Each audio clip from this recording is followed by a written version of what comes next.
कहानी की शुरुआत में हमें एक बहुत ही विशाल आकार का गोरिल्ला दिखाया जाता है जिसका नाम कोंग होता है। उसी समय एक छोटी बच्ची वहां आती है जो कोंग की सबसे स्पेशल दोस्त होती है। कोंग उस बच्ची के लिए अपनी जान भी दे सकता था, लेकिन इस वक्त उसका गुस्सा इतना ज्यादा था कि वहीं पास में लगा एक बड़ा पेड़ उखाड़कर ऊपर आसमान की तरफ अपनी पूरी ताकत से फेंक देता है, जिससे वो पेड़ सीधा जाकर एनर्जी बॉल में घुस जाता है और वहाँ एक बहुत बड़ा होल हो जाता है। दरअसल कोंग को इंसानों द्वारा बनाई हुई दुनिया में रखा गया था ताकि गॉडजिल्ला को उसकी भनक तक न लग सके। करीब 6 साल पहले कोंग और गॉडजिल्ला के बीच बहुत ही खतरनाक लड़ाई हुई थी, पर उस लड़ाई में गॉडजिल्ला ने कोंग को हरा दिया था। ये दोनों खतरनाक जानवर एक दूसरे को दूर से ही महसूस कर सकते हैं, इसलिए इंसानों को डर था कि अगर ये दोनों फिर से आमने सामने आए तो फिर से बहुत ही भयानक तबाही मच सकती है। लेकिन अब कोंग पहले से काफी बड़ा हो चुका था, इसलिए इंसानों ने फैसला किया कि अब कोंग को दूसरी जगह शिफ्ट किया जाएगा। इसके बाद हम बर्नी नाम के एक आदमी को देखते हैं जो कि एपेक्स नाम की एक बहुत बड़ी टेक कंपनी में काम करता है, जो एडवांस रोबोट और बड़ी बड़ी मशीनें बनाने के लिए जानी जाती है। पर बर्नी को कंपनी के मेंबर्स पर पहले से ही शक था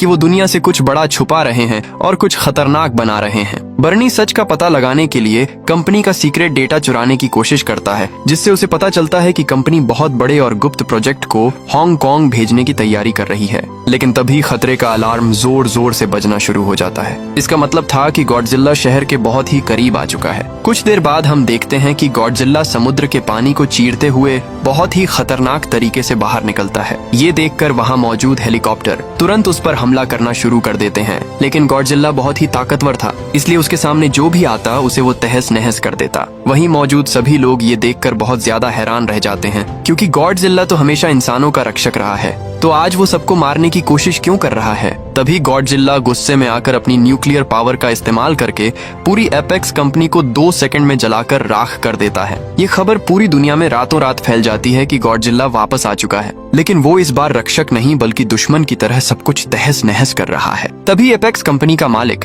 न्यूज पर कहता है कि गॉडजिल्ला अब बेकाबू हो चुका है, पर वो जल्द ही एक ऐसी मशीन तैयार कर लेंगे जो उसे रोक सकेगी। इस न्यूज को मेडिसन नाम की एक लड़की भी देख रही होती है, जिसे पूरा यकीन था कि गॉडजिल्ला बिना किसी वजह के ऐसे हमला नहीं कर सकता। इसके पीछे जरूर एपेक्स कंपनी का ही हाथ है। फिर वो अपनी बात साबित करने के लिए अपने पिता के पास जाती है। वो उन्हें विश्वास दिलाती है कि गॉडजिल्ला को जरूर उकसाया गया है। इस पर उसके पिता उसकी बात जरा सी भी नहीं मानते, साथ ही कहते हैं कि ये टाइटन्स भी इंसानों की तरह ही होते हैं जिनका दिमाग कभी भी खराब हो सकता है। और अब गॉडजिल्ला हीरो नहीं बल्कि विलेन बन चुका है। ये सुनकर मेडिसन काफी उदास होकर वहाँ से चली जाती है और उस हैकर बर्नी की ऑनलाइन ऑडियो सुनने लगती है। उस ऑडियो में गॉडजिल्ला और एपेक्स कंपनी के बारे में कुछ अजीब और चौंकाने वाले राज पता चल रहे थे। ये सुनकर मेडिसन उसी वक्त फैसला कर लेती है कि वो बर्नी को ढूंढ कर रहेगी ताकि पता चल सके कि गॉडजिल्ला ने आखिर उसी कंपनी को अपना निशाना क्यों बनाया। दूसरी तरफ हमें दिखाया जाता है कि एपेक्स कंपनी का मालिक वॉल्टर मशहूर साइंटिस्ट नेथन से मिलने पहुंचता है। वॉल्टर उसे बताता है कि उनका हॉलो अर्थ वाला आइडिया बिल्कुल सच था। इस पर नेथन ने पहले एक बुक लिखी थी जिसमें उन्होंने दावा किया था कि हमारी जमीन के नीचे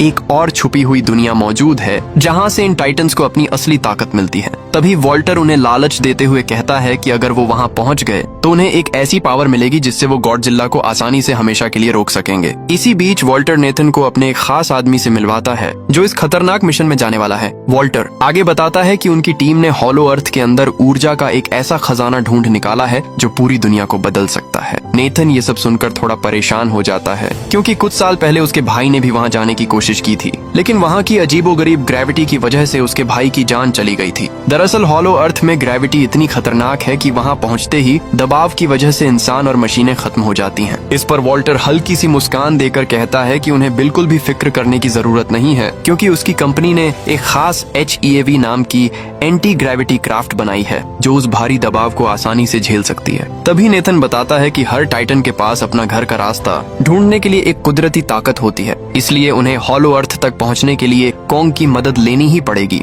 क्योंकि कोंग ही उन्हें सही रास्ता दिखा सकता है। इसके बाद नेथन अपनी पुरानी दोस्त इलीन से मिलने जाता है जो कोंग की देखभाल करती थी। नेथन उसे समझाने की कोशिश करता है कि कोंग को अब इस नकली दुनिया में ज्यादा दिन तक नहीं रखा जा सकता, क्योंकि कोंग का असली घर हॉलो अर्थ है और उसे गॉडजिल्ला से बचाए रखना यही एक रास्ता है। कुछ देर सोचने के बाद इलीन कोंग को ले जाने के लिए मान जाती है, क्योंकि कोंग को बचाने का कोई दूसरा रास्ता नहीं था। इसके बाद समुद्र में कई बड़े बड़े जहाजों के साथ पूरी आर्मी कोंग को एक बड़े जहाज पर भारी जंजीरों से बांधकर ले जा रही होती है। फिर रात के वक्त वो छोटी लड़की इशारों में इलीन को बताती है कि कोंग बहुत गुस्से में है क्योंकि उसे इस तरह जंजीरों में कैद रहना बिल्कुल भी पसंद नहीं आ रहा था। दूसरी तरफ आर्मी का लीडर भरोसा दिलाते हुए कहता है कि वो गॉडजिला की नजरों से बचकर निकल जाएंगे। वहीं मौजूद डॉक्टर भी जानती थी कि गॉडजिला और कोंग की दुश्मनी सदियों पुरानी है क्योंकि ये दोनों ही खुद को इस दुनिया का इकलौता राजा मानते हैं और अगर ये गलती से एक दूसरे के सामने आए तो समुद्र के बीच एक ऐसी तबाही मचेगी जिसे कोई रोक नहीं पाएगा। दूसरी तरफ मेडिसन अपनी फ्रेंड के साथ उस हैकर बर्नी के पास पहुंच जाती है। बर्नी उन्हें बताता है कि मुझे पहले से ही शक था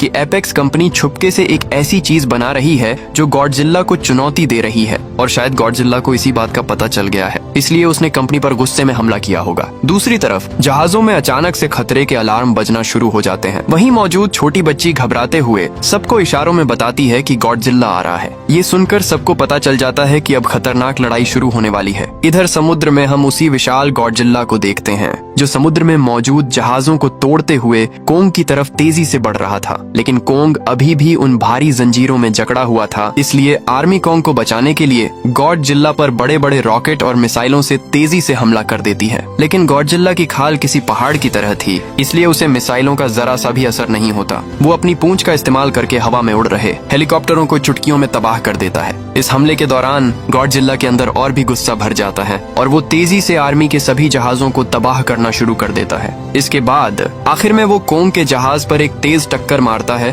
और उसे समुद्र के बीचों बीच पलट देता है। ये देखकर कोंग गुस्से में एक जहाज से दूसरे जहाज पर छलांग लगाकर गॉडजिला के सामने आ जाता है और उसके मुंह पर एक जोरदार मुक्का मारता है, पर गॉडजिला भी पलटकर कोंग को मारता है जिससे कोंग नीचे गिर जाता है। लेकिन कोंग उसी समय वापस उठकर गॉडजिला पर तेजी से वार करता है जिससे गॉडजिला दूर जाकर पानी में गिर जाता है। अब गॉडजिला बहुत ही ज्यादा गुस्से में आ जाता है और अपनी न्यूक्लियर पावर से हमला करने की कोशिश करता है, पर ऊपर कोंग इस खतरे को महसूस कर लेता है और अपनी जान बचाने के लिए तुरंत पानी में कूद जाता है। इसी मौके का फायदा उठाकर गॉडजिला कोंग को पानी में खींच लेता है क्योंकि गॉडजिला पानी में भी सांस ले सकता था, पर कोंग के लिए ये बहुत ज्यादा मुश्किल था, इसलिए पानी के अंदर दम घुटने की वजह से कोंग अब कमजोर पड़ रहा था। इसी मौके का फायदा उठाकर गॉडजिला कोंग को खत्म करने के लिए उसे तेजी से समुद्र की गहराइयों में ले जाने लगता है। दूसरी तरफ घबराते हुए इलीन कहती है कि हमें कोंग की मदद करनी होगी, नहीं तो वो मारा जाएगा। तभी आर्मी की टीम एक साथ कई मिसाइलें पानी के अंदर छोड़ देती है, जिससे हुए धमाके की वजह से गॉडजिला की पकड़ कमजोर हो जाती है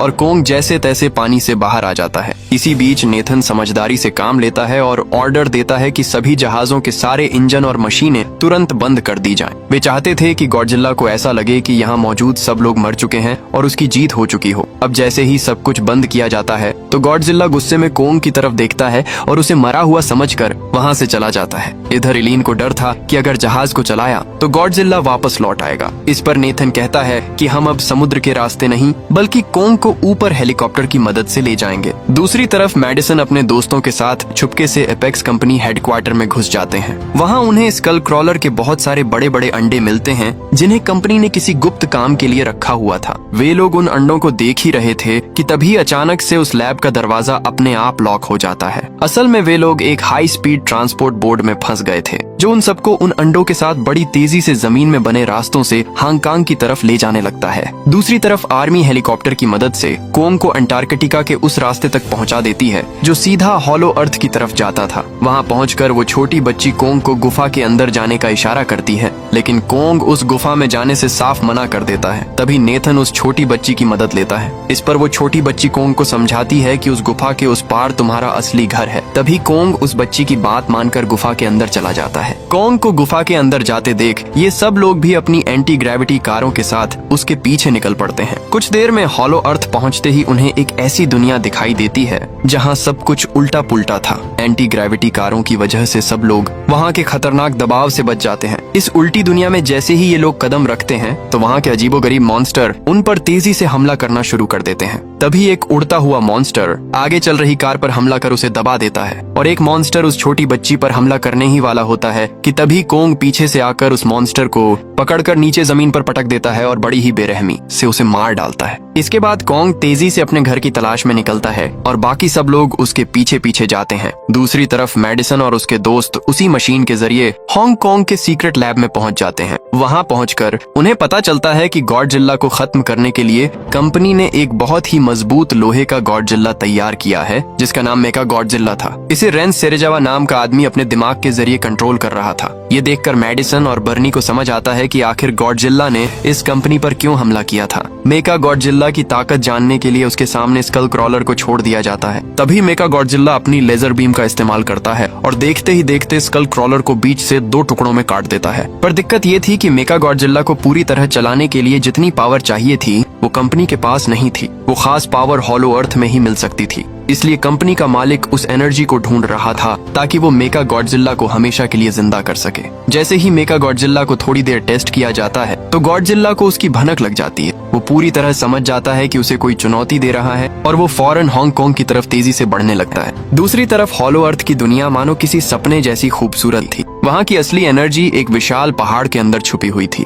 उसी समय कोंग उस पहाड़ के पास आ जाता है। तभी वो उस पहाड़ का बहुत ही बड़ा दरवाजा खोलता है। अंदर जाते ही कोंग को एक हथियार मिलता है, यानी एक कुल्हाड़ी। और ये कोई मामूली कुल्हाड़ी नहीं थी, बल्कि इसे गॉडजिला जैसे ही टाइटन्स की पीठ के कांटे से बनाया गया था। फिर कोंग अपनी कुल्हाड़ी लेकर वहाँ के सिंहासन पर राजा की तरह बैठ जाता है। दूसरी तरफ गॉडजिला हांगकांग पहुँच चुका था, जिसे देखकर शहर में मौजूद सभी लोग अपनी जान बचाने के लिए इधर उधर भागना शुरू कर देते हैं। इधर कोंग को वहीं जादुई एनर्जी मिल जाती है। जैसे ही वो अपनी कुल्हाड़ी को उस एनर्जी पर रखता है तो उसकी कुल्हाड़ी देखते ही देखते नीली रोशनी में बदलना शुरू हो जाती है और पहले से कई ज्यादा शक्तिशाली हो जाती है। उधर गॉडजिला को नीचे जमीन में कुछ अजीब सी हलचल महसूस होती है। तभी वो गुस्से में अपनी न्यूक्लियर पावर सीधे जमीन पर मारता है, जो धरती को चीरती हुई हजारों मील नीचे सीधे कोंग के पास पहुंच जाती है। वहीं मौजूद कंपनी की मालकिन माया, जो इन लोगों के साथ हॉलो अर्थ आई थी, चालाकी से उस पावरफुल एनर्जी का डेटा अपनी कंपनी को भेज देती है ताकि मेका गॉडजिला को गॉडजिला से ज्यादा ताकतवर बनाया जा सके। तभी इलीन उसे ऐसा करने से मना करती है, लेकिन वो किसी की भी जरा सी बात नहीं सुनती।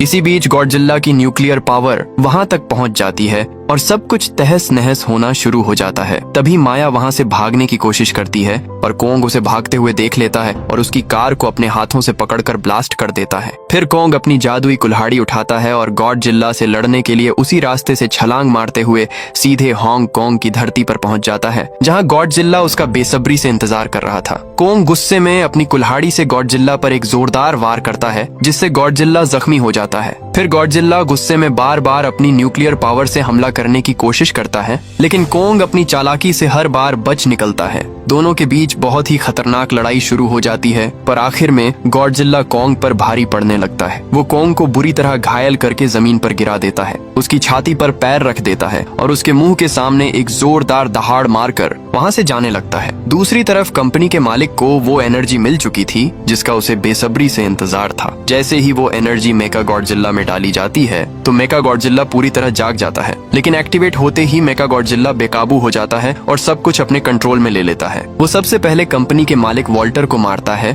और फिर वहाँ मौजूद पूरे सिस्टम को तबाह कर देता है। इसके बाद वो अपनी पावर की मदद से सब कुछ तहस नहस करते हुए बाहर निकल आता है। तभी गॉडजिला जब मेका गॉडजिला को देखता है तो वो उसे मारने के लिए उसकी तरफ दौड़ता है और दोनों के बीच बहुत खतरनाक लड़ाई शुरू हो जाती है। लेकिन मेका गॉडजिला और उसकी खतरनाक मिसाइलों के आगे असली गॉडजिला टिक नहीं पाता। मेका गॉडजिला उसे बहुत ही खतरनाक तरीके से मारता है और पल भर में जमीन पर गिरा देता है। दूसरी तरफ मेडिसन और बर्नी मेका गॉडजिला को रोकने की कोशिश करते हैं, लेकिन सिस्टम हैंग होने की वजह से वे कुछ भी नहीं कर पा रहे थे। इधर कोंग की हालत बहुत ज्यादा खराब थी, वो अपनी आखिरी सांसें गिन रहा था। तभी वो छोटी बच्ची जब कोंग के सीने पर हाथ रखकर महसूस करती है तो उसे पता चलता है कि कोंग की धड़कनें धीरे धीरे रुक रही हैं। इस पर नेथन समझ जाता है कि कोंग को बचाने के लिए उसके दिल को एक जबरदस्त इलेक्ट्रिक शॉक देना होगा। तभी वो अपनी एंटी ग्रेविटी कार लेकर कोंग की छाती पर जाकर ब्लास्ट करता है। इस बड़े धमाके से कोंग की रुकी हुई धड़कनें वापस आ जाती हैं। तभी वो बच्ची कोंग को समझाती है कि गॉडजिला कोई दुश्मन नहीं बल्कि वो दोस्त है और इस वक्त उसे तुम्हारी मदद की जरूरत है। तभी कोंग गुस्से में गॉडजिला की जान बचाने के लिए निकल पड़ता है। इधर मेका गॉडजिला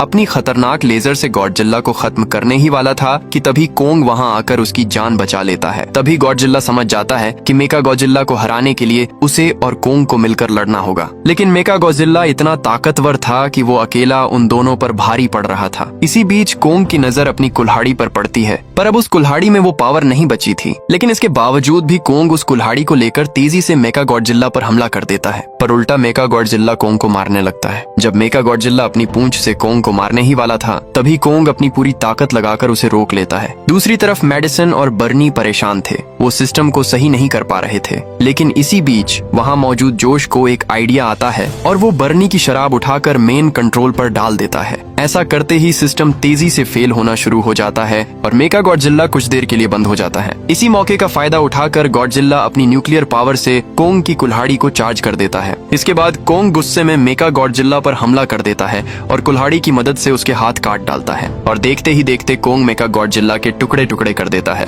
और आखिर में उसका सिर उखाड़कर अपनी जीत की दहाड़ मारता है। अब मेका गॉडजिला के खत्म होते ही हांगकांग पूरी तरह से शांत हो जाता है। इसके बाद गॉडजिला फिर से कोंग की तरफ आता है और सामने कोंग भी अपनी कुल्हाड़ी उठाकर उसके सामने खड़ा हो जाता है। लेकिन दोनों ने मिलकर एक बड़े दुश्मन को हराया था, इसलिए वे दोनों अपनी पुरानी दुश्मनी भूल जाते हैं और गॉडजिला वहाँ से समुद्र में चला जाता है। इसके बाद कोंग भी अपने असली घर हॉलो अर्थ पहुँच जाता है और वो छोटी बच्ची भी कोंग के साथ ही रहती है। और इसी सीन के साथ ये कहानी यहीं पर खत्म होती है। अगर वीडियो पसंद आई तो एक लाइक करना और चैनल को सब्सक्राइब करना।